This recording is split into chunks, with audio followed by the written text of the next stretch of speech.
so. Distinguished, let us call it No, a I'd close like for to, the please, minister. it's very important, When please. we come for investigative No, hearing, Honorable we invite Minister, please, I'd like to them. I say think, this. Mr. Minister, No, please, do not we hit the have- gavel. I still have something to say, and I think you should respect me enough. Please don't do I've that. given you respect. No, that's Mr. not it. Minister, your Mr. time Chairman. is up. Thank you. Then that's fine. You That's have, okay. you have I to think wait. you've Don't go disrespected with me it. more than enough. No, no, no. On this, no, you can't do this to me. You can't.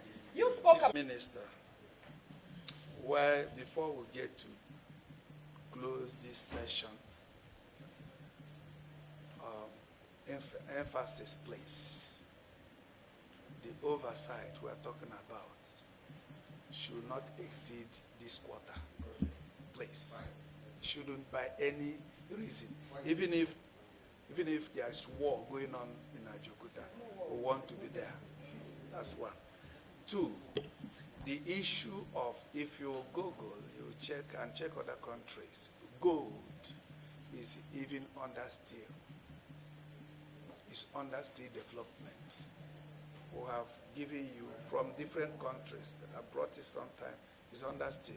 So there is, it's absolutely unfounded for Niamco to go over to solid mineral. What is required is the request we have made to work together and provide idea how Ajokuta will be run and will have a first lift in this country.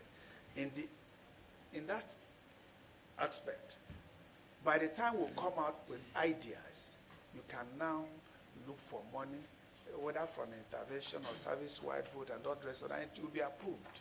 And when we work together, we can also press that this ministry, their votes, or the agency itself, be increased adequately the way it will. Because before government will do that, they will have reasons. Because you don't have done this there, whom you bring paper, they will just sign. It's by working together, we provide them adequate reason, compelling reason, why they must do that. And when you provide compelling reasons, it's a goal. That of solid mineral, yes, it was done. Human beings came together and said, no, this is too meager. This aspect, this is what we can raise from solid minerals. And that was carried. So please look in that direction. On the other hand, I don't know, the committee wrote you for a stakeholders forum. They wrote agencies and all the rest of it. I believe they have given you curbing the impact of substandard steel, the challenges of metal scavenging and its effect on Nigeria's industrial and infrastructural growth. So we believe that you give them audience and pay attention to them. And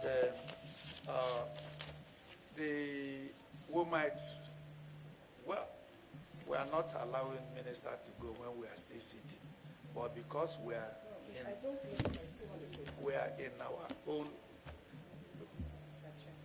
You have been. But I still have to say something. But because we are in our own house where we are sitting, so we might call it a day with the minister, and we'll return the MD Ajokuta and the National Iron Ore Mining, because we have to attend to you today. Thank you. Something to say. Mr. Chairman, with your permission, sir, I think she raises a point that requires response. First of all, Niamco and Ajokuta are a package that goes together. You can't have a car without fuel. Niamco provides feedstock for Ajokuta. In fact, I dare to say Ajokuta is effectively useless in steel production if you want to backward integrate without Niamco. You understand? So saying that, you know, the president in his wisdom has looked at it, you know, properly. And the strategic thing to do was to leave Ajokuta and Niamco together in one space because they function together. That's one. Two is that of that 1 trillion budget for for solid minerals. I understand that there's a portion of that in the service-wide vote. It's not everything that is in the budget. So if we have initiatives in NIOMCO that needs money, Mr. President, by all means, you know, would not hesitate to approve interventions from the service-wide votes for all that. And then just to address the last comment of the Vice Chair, which she mentioned, which is, you know, the coastal road is $11 billion, rightly so. We're hoping that this National Assembly, you know, with your assistance, we can all work together to be able to raise the required funding. You know, we can work together jointly to raise the required funding to revive Ajaokuta. And then my last response, my final response will be on the site visit, which Mr. Chairman raised.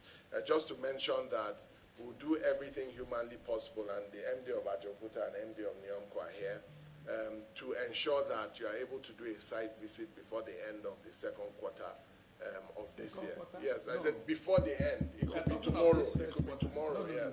Yes. No, don't go there. Yes. No, I'm just saying that whenever you are ready, we'll put the mechanisms in place to get that done. Thank you. Well done. My last contribution, and it's going to be on two areas. In retrospect, let's say that the coastal road, which is 750 kilometers, has a projected cost of 15 trillion naira. And as a country, we've started funding that. 15 trillion naira is $11 billion. That is 7 times what Ajaokuta Steel needs. I have to make reference to this to let us know that if we are serious as a country, we will get the funds either which way. That's on one part. The second issue I would like to talk about is with respect to NIOMCO, which is a national iron and steel mining company, iron ore mining company. I actually like the fact that Mr. President found it worthy to separate the two ministries. That will give us optimal focus on steel, which you lead. But I'm also concerned about NIOMCO still remaining in your ministry. Don't you think that upon the separation of solid minerals and steel, that NIOMCO, which is the iron ore mining company, should fall under solid minerals? And I'm saying this because I'm also a member of the Committee on Solid Minerals. And during the 2025 budget presentation, when we interfaced with the minister, Dele Alake, we successfully increased his budget, which was supposed to cover exploration and mines development. We increased it to 1 trillion. So in 2025, the budget for mines development and exploration is 1 trillion naira. And I did speak to the minister. I said, now that we are successful in lobbying that amount for you, because we do believe in diversification of our economic resources from oil, and we also believe that solid minerals is the next frontier. I spoke to him on the need to move NIOMCO under his wings so that NIOMCO will be able to access some of that 1 trillion. So I think that is something we should also explore. Solid minerals and Ministry of Steel were once one body. And now that they have been separated, it's important that the agencies or parastatals that are intricately connected to the functions of one works with that and receives budget from it. Because I think leaving NIOMCO under you is shortchanging NIOMCO, because there is funds, 1 trillion in 2025 budget for mines development and exploration. And we all know that NIOMCO has to do with mines. Let me just... Yes, there will be no discrepancy. All right. So you can just browse over it. Yes. No, let me just say this, please. He's married to his daughter, like biological daughter. Like, no, that's the honest truth. Let's be honest.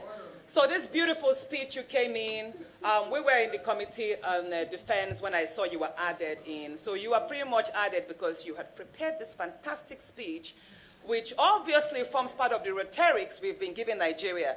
We just meet, we talk to the media, and at the end of the day, we fold our arms and do nothing. And that is why 3 years into you being a minister, we are still trying to go back and forth on, right, what is the best model to move Ajaokuta Steel Company? Isn't that funny? But like I said, I'm speaking. Why do you find it, why do you interject when I speak? But when your in-law was speaking fantastically, you just listened, nodded to him, as if you all don't meet every other weekend. So why are we playing to the gallery and to the media? Mr. Minister, like Mr. Chairman said, we are going to have a session to speak more about Ajaokuta Steel Company, Itakpe, and of course other steel projects in Nigeria. But what I do not want us to put out to the media today is that we are really working in and out, because we are not. I am the senator, let me speak this. I am the senator representing Kogi Central. And since I got into the Senate, November 2nd, 2023, we've just met only 3 times. We only seem to meet at budget presentation. And then when I wrote to you, inviting you to meet with me and brief me as a senator of that vicinity, you refused. No, okay, I'm saying it right now. I'm going to write to you formally. No, that is different. You meeting with the chairman. No, I'm writing to you. I'm here seated in dual capacity. I'm the senator of Kogi Central. I'm the senator representing Ajaokuta local government. I have got host community representation to project and protect. So I am saying it right now. I am going to write to you in my capacity as senator representing Kogi Central, and I would look forward to an interface with you, not as chairperson committee on vice chairman of steel. Do you understand? Thank you.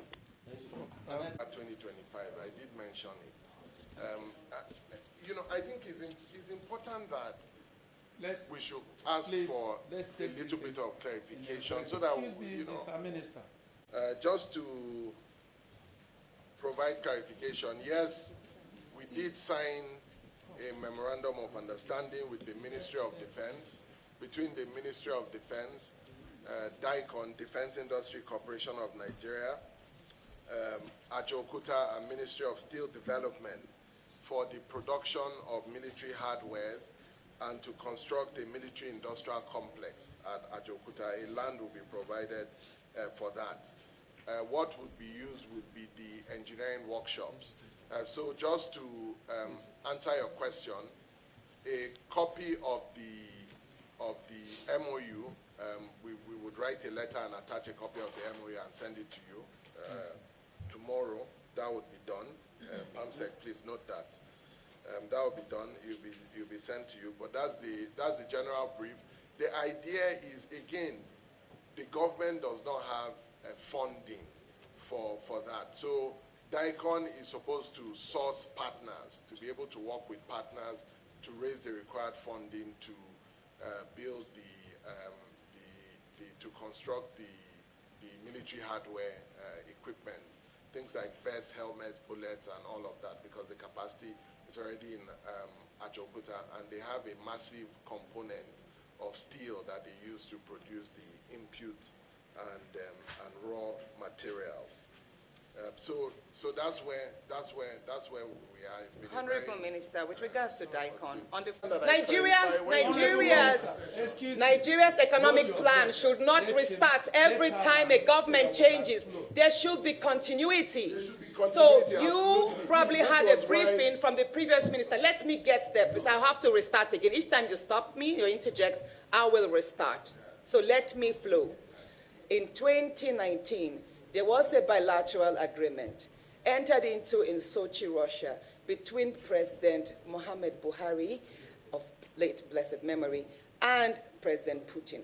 At that bilateral agreement, Ajaokuta was, of course, a top focus, and 1.45 billion was pledged by the government. The money was domiciled in Afrexim Bank and was supposed to be taken out of the $50 billion that Russia had put forth for African countries to access. Hold a second. We started, of course, you were not a minister then, but the ministry existed. I was a banker. When did the Ukraine-Russian war start? When did President Buhari meet with Putin, President Putin? That was in, I think, October, November 2019, right? And it was right there. If you can pull the records from the pages of the newspaper, Yes, but you will see that but it was at that financial meeting. restrictions Hold a doesn't second, start please. on day one of Hold the a war. second. It's Let a me protest. land, please. Let me speak, please. It was at that MOU, it was at that bilateral agreement between President Mohamed Buhari and President Putin in Russia, at Sochi there in Russia, that the 1.45 billion was declared But by the the war Russian was not on government. then. The war was not Exactly. on then, yes. And So it the was war then was the said game that changer. that money will be lodged in Afri-Exim Bank. Of course, it was to be taken But out that of was the under 50. a Let me different speak, government. please. No, because your facts are not correct. Whether it's a That's different why. government, The there's facts are not continuity in correct. ministry. So I do Yes. not think that every... 50 years. Hold a second. You are talking about have a life outside No, this. we're not lying to And we Nigeria. have people And I that we take are exception responsible to that. to. I take Let me exception. remind, I think let's I'm be speaking to mindful. myself. I do not want to be a liar. Yes. I'm not yes, calling you a okay, liar, all but I right, said because I the take worst thing exception to that. what exception do you take? By me saying I don't want to be a, I don't want to be you a said liar? we should not lie to Nigerians. We are not lying to Nigerians. Okay, We're so- trying to Exim Bank, like I mentioned on the Afri-Exim Bank. Because of the financial restrictions, Russia has its own Exim Bank, the Russian Exim Bank. They are under financial restrictions, and they can't operate in a lot of jurisdictions due to financial restrictions. So the transaction will not move forward. We signed the MOU. Honorable Minister, let me get it clear, please. Yes. Let's just get it very clear. Yes. You see, one thing I Disagree on a number of things. First of all, just to provide clarity that the Russian government and the Russian Federation is under a lot of sanctions in the international financial market. So where a Chinese company will be able to move money from Beijing to Lagos to Abuja or to London, Russia does not have that same dispensation. So there are international financial restrictions across the length and breadth of the Russian Federation and the Russian government. So let me provide that clarification. Secondly, due diligence was conducted on all the three parties, and those parties were found suitable, because these are not just mom and pop shops. These are people that we believed had the capacity. The TPE is a state-owned corporation. We wanted some speed of execution. So Novostal agreed to be a partner because Novostal is privately owned, so as to speed up some of the intricacies of the transaction. Proforce, on the other hand, was the local partner of TPE. So they were all qualified. I mean, we just didn't go and pick, someone from the street. We did due diligence all the way. This due diligence was done all the way up to the foreign ministry before we signed the international MOU. It was done, and they were certified okay for us to go ahead to sign the MOU. So due diligence was done, and it was done comprehensively. So just to clarify and correct some of those assertions. Thank you. Comment on Into the MOU, particularly Proforce, had no capacity and no business being part of the MOU. So we would like you to explain to us how Proforce became a party to that tripartite agreement, what benefits they were bringing in, and exactly why that MOU failed. Because we have seen today that Russia is carrying out a lot of investments across Africa, in Egypt, in South Africa, running into millions and even billions of dollars. So I do not think that if in that MOU, Russia was going to finance it, that would have been a problem. Mind you, you did mention here that 1.5 billion is needed. And if you recall during our interface in 2024, I did draw your attention that such money was being put forth and is available at Afri-Exim Bank. And Nigeria, all that she needed to do was put together her documentations honestly and transparently and access that fund. So I think something is not right. Maybe the MOU failed because of the structure of the partnerships in the tripartite agreement. The tripartite MOU with Novostal, TPE, and Proforce. I did request for a copy of the MOU because I needed to be certain that due diligence was conducted and the formation of that MOU, that is the three partners that were coming together, had a reason to be part of it. But since I was not furnished with the MOU, I had to rely on third-party conversations. And what I got was that while TPE was supposed to bring the technical expertise, the financing was supposed to be from Proforce or Novostal. So to counter your earlier assertion that the reason why that first MOU with Russia failed was because of the war with Ukraine that affected their capacity to fund. But then the question there is, what was Proforce's role? Why did Proforce find itself into the MOU? Why did Novostal find itself into the MOU? If TPE was to bring the technical expertise, that means Proforce should have brought the finance. Please explain this to me. In 2024, you made a trip to Russia to meet with TPE and shaped up a consortium of Novostal, Proforce, and TPE. And suddenly, sometime last year, we read in another news, I believe it was around October 2025, that you are now focusing on China with regards to Ajapita Steel Company. So I would like you to brief us, please. What happened with the consortium with Russian consortium, and what conversations are ongoing with regards to China? Like, brief us exactly, honestly, the real status quo of Ajapita Steel Company. The personnel expenditure, which I've already talked about, 21 overhead releases and utilization, I've mentioned that, and it takes us all the way to page 25. Honorable Minister, I've gone through.